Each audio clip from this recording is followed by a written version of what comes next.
wabarakatuh. Assalamualaikum warahmatullahi wabarakatuh. Alhamdulillahirabbil alamin. Bersyukur kepada Allah Subhanahu wa taala karena berkat dari terdapat berkumpul pada malam ini tanggal 8 Maret 2025 untuk sholat tarawih berjamaah. Sholat serta salam semoga tetap tercurahkan kepada Nabi besar Muhammad sallallahu alaihi wasallam. Pada kesempatan yang baik kali ini izinkan saya untuk menyampaikan beberapa informasi dari perwakilan DKM Mushola Al-Falah. Itu yang pertama, alhamdulillah alamin, rekening dari Mushola Al-Falah sudah aktif. Adapun untuk pengumuman terkait dengan saldo dari Mushola Al-Falah itu dengan posisi saat ini, yang pertama ada penerimaan yang alhamdulillah sudah berada di angka Rp16.102.584. Lalu yang kedua, ada pengeluaran per hari ini tercatat yaitu sejumlah Rp4.9.400. Dan yang terakhir untuk saldo dari Mushola Al-Falah sendiri yaitu pada angka Rp12.893.184.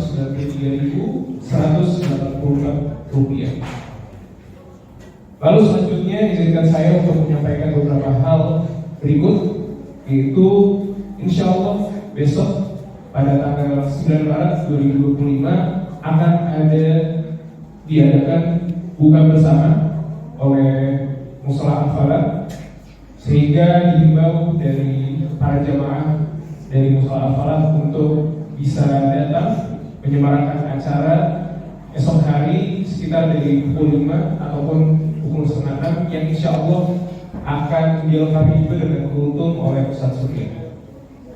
Lalu selanjutnya ada program dari Mushola Al-Falah yang berikutnya, yaitu Ramadan berbagi bersama Ibu Majelis Taklim Al-Falah, itu yang insya Allah akan diselenggarakan sekitar tanggal 15 Maret 2025.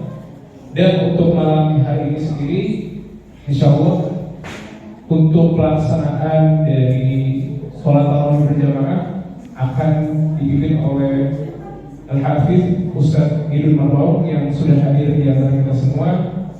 Sehingga dari hal tersebut sebelumnya akan diselenggarakan kultum terlebih dahulu yang insya Allah akan diisi oleh Ustaz Lutfi Mulyadi yang alhamdulillah beliau sudah hadir di antara kita.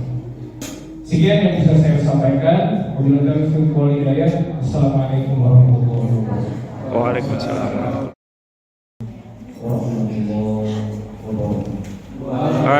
warahmatullahi wabarakatuh. Bismillahirrahmanirrahim. Innal hamdalillah nahmaduhu wa nasta'inuhu wa nastaghfiruh wa na'udzu billahi min shururi anfusina wa min sayyiati a'malina, man yahdihillahu fala mudilla lahu wa man yudlil fala hadiya lahu. Wa asyhadu an la ilaha illallah wahdahu la syarika lahu wa asyhadu anna Muhammadan abduhu wa rasuluh. Tsumma amma ba'd. Jamaah sekalian, jemaah sholat tarawih Mushola Al-Falah, dan semoga Allah SWT menjadikan antum semua termasuk di antara orang-orang beruntung, orang-orang yang beruntung insyaallah dan berrahmati di dunia dan akhirat insyaallah.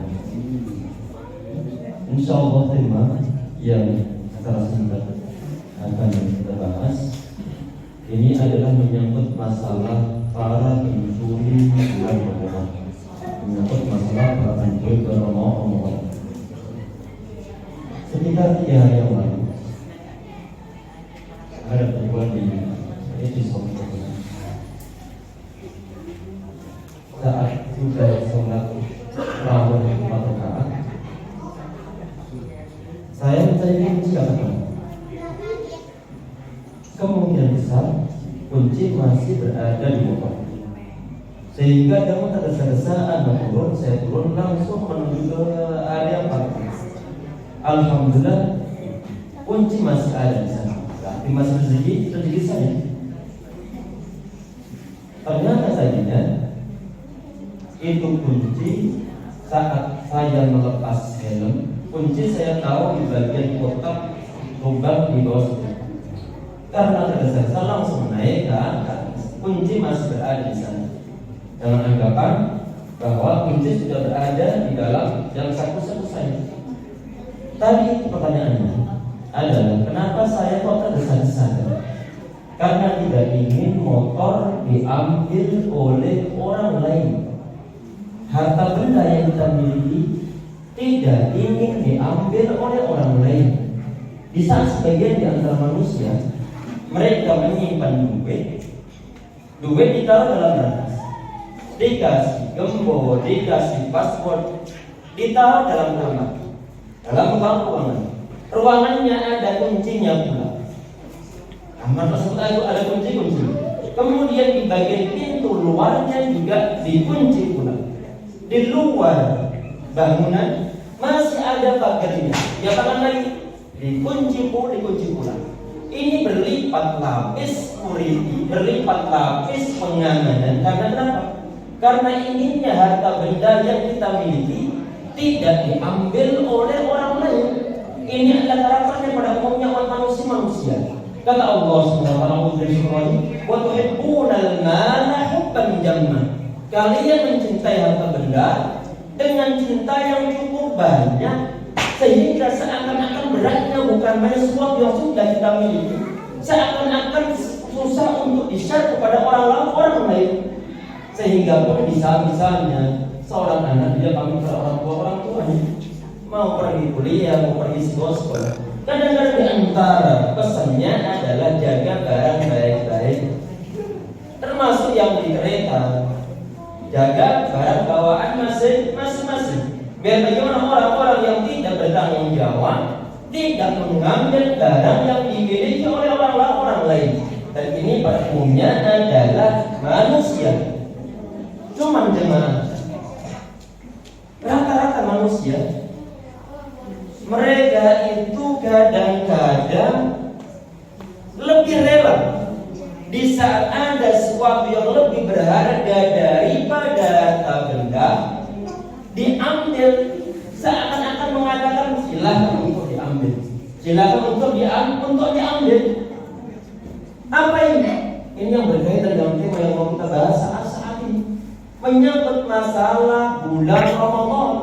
Di saat Allah Subhanahu wa taala dia mengatakan, ya ayyuhalladzina amanu kutiba alaikumusiyam, wahai orang-orang yang beriman, telah diwajibkan berpuasa atas diri kalian karena kutiba alalladzina min qablikum la'allakum tattaqun, sebagaimana diwajibkan terhadap orang-orang sebelum kalian agar kalian bertakwa.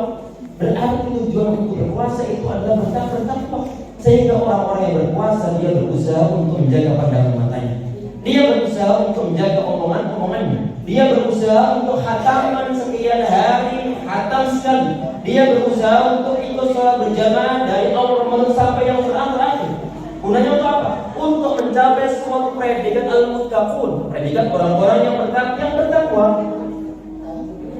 Kadang-kadang jemaah, pahala-pahala yang kita gadang-gadang, kita harapkan nanti dia akan mendapatkan pahala tersebut. Termasuk diantaranya adalah bisa melewati masuk surga, melewati bab rayyan. Bisa-bisa tidak kita dapatkan. Karena kenapa? Karena pahala dicuri oleh pihak lainnya, sehingga bocor kemana-kemana. Apa diantara yang membuat pahala kita bocor kemana-kemana? Di antaranya disebut oleh para ulama, ini adalah al-niyatul madhul, yaitu suatu niat yang disisip niatan bukan karena Allah Subhanahu wa taala. Sehingga niatan yang bukan karena Allah Subhanahu wa taala, maka itu nanti yang mencuri pahala-pahala kita. Kita inginnya ini pahala 100% kita dapatkan, tapi tanpa sadar pahala diambil oleh pihak yang lain. Ini yang cukup mengkhawatirkan. Apalagi Nabi Muhammad beliau mengatakan bahwa inna likulli imri'in ma nawa, bahwa masing-masing orang itu dia mendapatkan apa yang dia niat. Misalnya di saat sholat tarawih, misal sholat tarawih, kok rajin amat, Kalau ditanya, nanya kepada hati masing-masing kadang-kadang, Anda suka mertua? Saya suka mertua. Mertua rajin ke masjid, masa penantunya masih nyantai di rumah. Ataupun kadang-kadang khawatir dimarahin oleh istrinya, karena istrinya adalah sudah lama dia berhijrah, lalu mengenal agama Islam, sedangkan suaminya baru-baru saja, sehingga bisa dia datang ke masjid kadang-kadang niatannya bukan karena Allah, tapi niatannya adalah karena istrinya. Itu nanti yang merogotin suatu pahala. Kotak-kotak amal yang lewat di depan kita. Kalau misalnya niat sebagian di antara kita itu adalah sungkan kepada orang-orang sekitar yang mereka diri memasukkan uang ke dalam kotak amal, sedangkan kita tidak memasukkannya, sehingga memasukkan. Di saat ada sungkan di sana, maka niat itu nanti yang berobat suatu pahala dan kita akan mendapatkan suatu pahala apapun pula. Pertanyaannya begini jemaah, apakah kalau seandainya kita dalam beribadah kepada Allah mau bersedekah, kemudian di situ ada suatu niat yang bukan murni karena Allah SWT, apakah harus kita cut dan nggak beribadah lagi? Kalau seandainya kita menghentikan jemaah, menghentikan ibadah kita karena khawatir ada riya di sana, maka khawatir nggak ada orang yang mau datang ke masjid, nggak ada orang yang mau untuk belajar ilmu syariat agama Islam, nggak ada orang yang mau untuk bersedekah. Dan ini termasuk di antara hal yang dimasukkan oleh Al-Imam Ibnu Jauzi rahimahullah dalam kitab Talbisul Iblis, derajat iblis, yang mengatakan di sana bahwa kalau ada seorang idza qumta ila shalah, kalau engkau sedang salat, qala syaitan itu dia bilang anta turai, engkau itu adalah orang yang ria. Ini pengennya umat manusia di saat mereka ibadah kemudian ada suatu niat yang bukan karena Allah SWT. Inginnya syaitan ini umat manusia mereka menghentikan ibadahnya sama sekali. Di saat kita nyetok ibadah kita, maka itulah yang diinginkan oleh syaitan. Sedangkan bagi orang-orang yang masih beribadah kepada Allah, walaupun toh masih ada suatu niatan-niatan yang tidak benar, ada potensi suatu saat nanti niatnya lurus, dan itu tidak diingini oleh syaitan. Sehingga di saat ada orang dia ibadah, kemudian ada niatan yang tidak benar, kemudian dia menghentikan ibadahnya, itulah yang diinginkan oleh syaitan. Oleh karena itu di saat misalnya walaupun toh saat kita beribadah kepada Allah, apapun bentuknya ibadah tersebut, amal-amal salat tersebut, di saat ada suatu niatan yang kurang bagus bukan karena Allah SWT, tetap jalankan terus-terusan ibadah kepada Allah dan sambil meminta taufik hidayah kepada Allah agar Allah berikan niatan yang lurus kepada kita semuanya, sambil berusaha untuk meranginya. Astagfirullah, kita baca istighfar sebanyak-banyaknya, minta perlindungan kepada Allah Subhanahu wa ta'ala. Insya Allah Allah memberikan suatu jalan keluar. Kata Allah Subhanahu wa ta'ala, walladzina jahadu fina lanahdiyannahum subulana. Orang-orang yang bermujahadah di jalan kami, maka niscaya kami benar-benar akan menunjukkan jalan-jalan kami. Insya Allah diberikan keikhlasan, dimudahkan oleh Allah untuk ikhlas. Baik, itu yang pertama. Yang kedua jemaah sekalian adalah lisan munfarid, lisan yang tidak terkendali. Ini yang juga merobotin suatu pahala. Orang-orang yang sebelumnya masih terbiasa untuk berkata-kata dusta sebelum Ramadan, kemudian di saat Ramadan tidak dia tobati, maka yang terjadi di saat Ramadan pun perkataan dusta masih dia ucapkan, kata-kata bohong masih dia ucapkan, ribain orang lain pun masih dia kerjakan, memfitnah orang lain, mengucapkan kata-kata kotor, mengucapkan kata-kata kamu, diucapkan semuanya, sumpah serapah masih dia ucapkan. Walaupun toh jamaah sekalian untuk mengatakan atau para ulama yang mengatakan bahwa berbohong itu membatalkan puasa, yang anda ketahui tidak ada seorang ulama pun berbohong tidak dimasukkan dalam pembatal puasa. Cuma yang sangat mengkhawatirkan adalah menjadi suatu pembatal pahala puasa itu sendiri. Gak kalah seramnya, karena kita itu sudah capek berpuasa dari awal terbitnya fajar shadiq sampai terbenamnya matahari, Tapi ternyata sebagaimana yang disabdakan Nabi Muhammad SAW, rubba sha'imin laisa lahu siyami illa al-'atash atau illa al-dhamma. Banyak sekali orang yang berpuasa, tidak ada yang dia dapatkan dari puasa kecuali haus dan juga dahaga saja, nggak dapat apa-apa. Sehingga sebagian dari riwayat Nabi Muhammad beliau mengatakan, "Lam yada qaula zur wal 'amalan fa laysa lillahi hajatun fi yada'a ta'amahu wa syarabahu." Barang siapa yang tidak meninggalkan perkataan-perkataan yang dusta, perkataan-perkataan yang mungkar, maka tidak ada perlu bagi Allah kepada orang tersebut untuk meninggalkan makan dan juga minumnya. Sehingga perlu untuk berkali-kali lipat, perlu untuk berhati-hati, jangan sampai pahala kita dicuri oleh pihak yang lain. Termasuk antara jemaah sekalian. Ini yang ketiga, yang berupa apa? Al-akul katsir, makan kebanyakan. Walaupun rata-rata manusia disampai kemakan kebanyakan, ini tidak selalu sampai dalam level yang diharamkan. Tetapi yang khawatirnya nanti sampai kebablasan sehingga nanti kemudian diharamkan.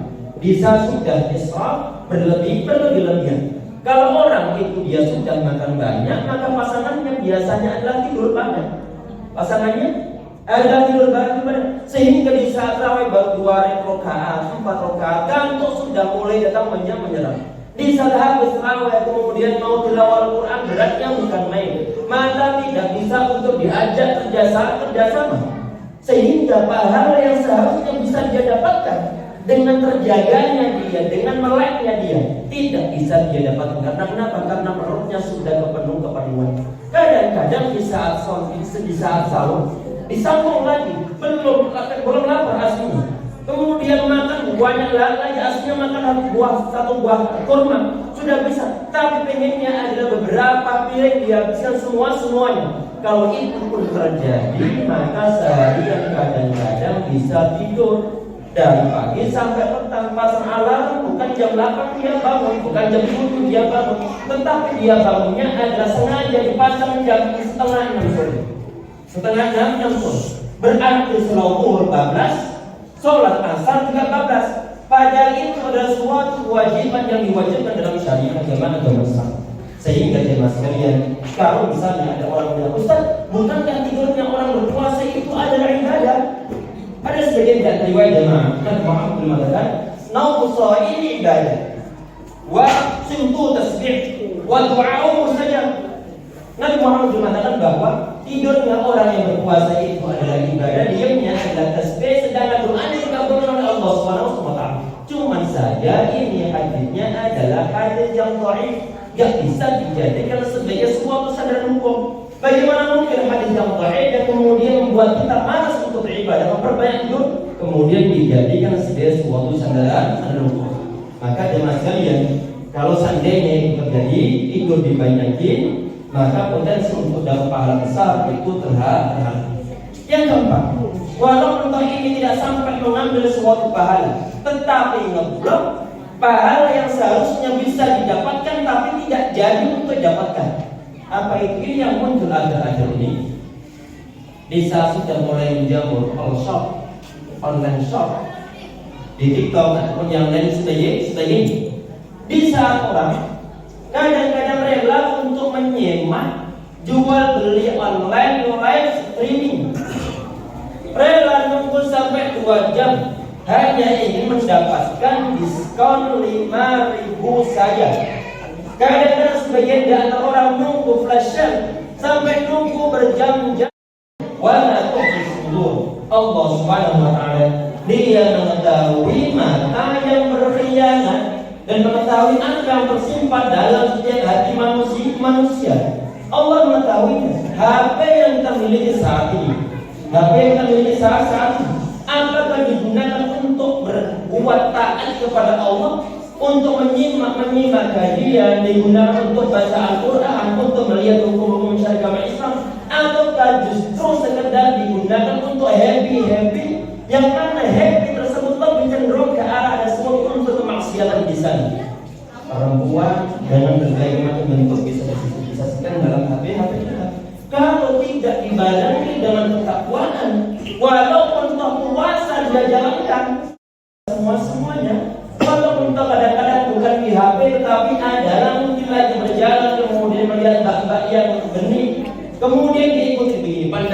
sama tadi. Maka mulai saat itulah pahala-pahala sudah mulai bocor kemana.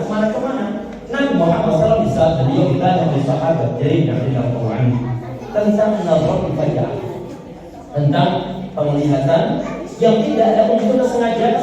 Lagi pada masa tahu terlibat ada seorang perempuan yang tidak halal bagi kita. Nabi Muhammad SAW beliau kata sahabat Jarir, amarani an usrifa basari, an disuruh Nabi Muhammad SAW untuk memalingkan pandangan mataku, karena untuk yang sepintas tadi itu masih menjadi hak kita. Sebagian di antara riwayat fa'innalak al-ula, bagimu yang pertama ini sesuai. Tetapi untuk yang berikutnya bukanlah menjadi hak kita. Berarti kalau memandang seorang perempuan kemudian terus kita pandangkan pada kita, maka dari situlah nanti dosa-dosa kita dapatkan. Karena rata-rata manusia, rata-rata perempuan tidaklah halal bagi kita semuanya. Sehingga di saat kian banyak memandang kaum perempuan yang tidak halal bagi kita, maka siap-siaplah nanti pahala-pahala puasa akan bocor dicuri oleh amal-amal yang semacam ini. Sehingga jemaah sekalian, insyaallah rahmat Allah Subhanahu. Semoga kita semua termasuk antara hamba-hambanya yang mandi sahabat Ramadan, bukan termasuk di antara orang-orang yang kehilangan pahala di bulan Ramadan. Kita berusaha untuk menjaga harta benda kita, walaupun pada dari motor yang anak pakai, walaupun pada yang bukan level NMAX, tapi NMIO. Harapannya di saat kita pun kuat kehilangan motor NMIO tadi, kita pun khawatir merasa kehilangan pahala-pahala yang kita dapatkan insya Allah. Semoga Allah SWT menjadikan kita, membantu kita, berikan taufik kepada kita semua, bukan termasuk di antara orang-orang yang merugi yang disabdakan Nabi Muhammad SAW di saat beliau mengamini doa Nabi alaihi salam. Di antara doa Nabi Muhammad SAW, doa Jibril yang kemudian diamini Nabi Muhammad SAW adalah idza dakhala ar-Ramadan. Kalau salah seorang di antara masuk dalam bulan Ramadan, thumma salaqa, kemudian Ramadan lewat, fala yughfar lahu, kemudian dosa-dosanya tidak diampuni oleh Allah Subhanahu wa taala. Semoga dengan menjalani Ramadan ibadah kita kian-kiannya maksimal lebih baik daripada tahun-tahun sebelumnya. Itu yang kita harapkan. Semoga Ramadan tahun ini bukanlah sebuah Ramadan yang terakhir insyaallah. Sehingga untuk Ramadan berikutnya, kalau Ramadan ini dari awal sampai hari ini tidak secara maksimal, semoga bisa kita tambah di hari-hari berikutnya insyaallah. Amin ya rabbal alamin. Itu insyaallah yang bisa kita sampaikan pada pertemuan kita ini. Semoga bisa menjadi suatu inspirasi diri masing-masing muhasabah. Semoga kita kian lagi dalam menjaga pahala kita dengan menjaga harta benda kita insyaallah. Amin ya rabbal alamin. Subhanallah. Assalamualaikum warahmatullahi wabarakatuh.